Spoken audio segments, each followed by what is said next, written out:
நீ பாரு மான்செஸ்டர்ல பால் திரும்பும். In my opinion, Manchester ball turns also. So I also won't be surprised. I'll be probably tempted to play even Kuldeep Yadav instead of Anshul Kamboj if necessary.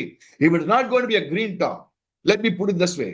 If the ball wicket is not going to be really helpful for medium pacers, now I will play Kuldeep Yadav instead of Akash Deep if he's not fit. Just two fast bowlers தானா? Yeah, enough. I have 3 spinners. இங்கிலாந்துல அப்படின்றீங்களா எல்லாரும் போட்டு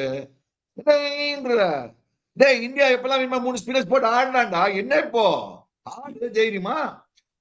சீக்கா நீங்க வந்து don't go volt ஸ்கூல்ன்றீங்க. நீங்க தான் இப்ப திருப்பி 1970s பேடி பிரசன்னா அண்ட் சந்திரசேகர் அந்த 3 ஸ்பின்னர்ஸ் இல்ல நம்மளுக்கு. இப்போ இங்கிலாந்துல டெஸ்ட் மேட்ச்ல 2 ஃபாஸ்ட் பவுலர் வச்சு மட்டும் போவே மாட்டேன் சீக்கா. இந்தியானா நீங்க சொல்றது அப்சல்யூட்லி ரைட். சீக்கா கண்டிஷன்ஸ் நீங்க கொஞ்சம் யோசிக்கணும் சீக்கா. the weather there permits you to bowl 60 overs of medium pace ஆராம்சே. அந்த வெதர் அந்த கண்டிஷன்ஸ்க்கு நீங்க 60 ஓவர் மீடியம் பேஸ் போடலாம்.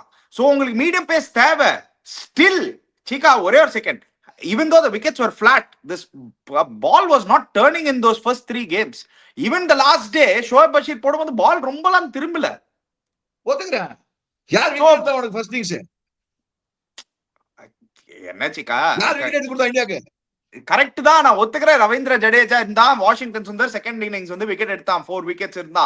But correct, that extra spinner 3 spinners with only 2 fast bowlers. நீங்க இல்லாட்டி நீங்க தைரியமா நீங்க extra fast bowler 3 fast bowlers வேணும் சீக்கா. யாராவது ஒரு ஃபாஸ்ட் பவுலர் ஓகே, நீங்க சொல்ற மாதிரி பும்ராக்கோ சிராஜ்கோ யாருக்காவது ஒருத்தருக்கு வந்து நடு மேட்ச்ல ஏதாவது இன்ஜுரி வந்ததுன்னா you are left with only 1 fast bowler. ஒரு ஃபாஸ்ட் bowler வச்சு ஒரு டெஸ்ட் மேட்ச் எல்லாம் வின் பண்ண முடியாது. அதுக்குனே நீங்க அந்த எக்ஸ்ட்ரா ஃபாஸ்ட் bowler எடுக்கணும் இன் இங்கிலாந்து. நீங்க இந்தியால சொன்னீங்கன்னா difference story.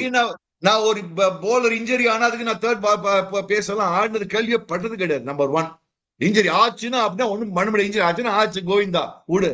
Now coming back, why do I say Kuldeep Yadav? Let me confirm this thing. What was the precondition? If the wicket is a flat wicket. Correct. If it's not going to help the medium paces. அந்த மாதிரி விக்கெட்ல நான் யார் ஆடுவேன்? நான் சொல்றேன் என்ன, குல்தீப் யாதவ் தான் ஆடுவேன். எனக்கு குல்தீப் யாதவ் ரிஸ்க் பண்ண பால் தூக்கப்படு. இங்கிலாந்து ஜெனரலி ரிஸ்க் பண்ண ஸ்ட்ரகிள் பண்ணுவாங்க. இந்தியன் எக்ஸ்பீரியன்ஸ் வேர்ல்ட் வைட் எக்ஸ்பீரியன்ஸோட ஸ்ட்ரகிள் பண்ணிருக்காங்க. In England also Abdul Qadir அந்த காலத்துல எவ்வளவு விக்கெட் எடுத்துருக்காங்க இங்கிலாந்துல. ஷேன்வான் எவ்வளவு விக்கெட் எடுத்துருக்காங்க அந்த மாதிரி விக்கெட்ல, இங்கிலீஷ் விக்கெட்ல பால் சிறு முரு டர்ன் ஆகும். எனக்கு I tell you what, Kuldeep Yadav might even win a match for you because of his bowling.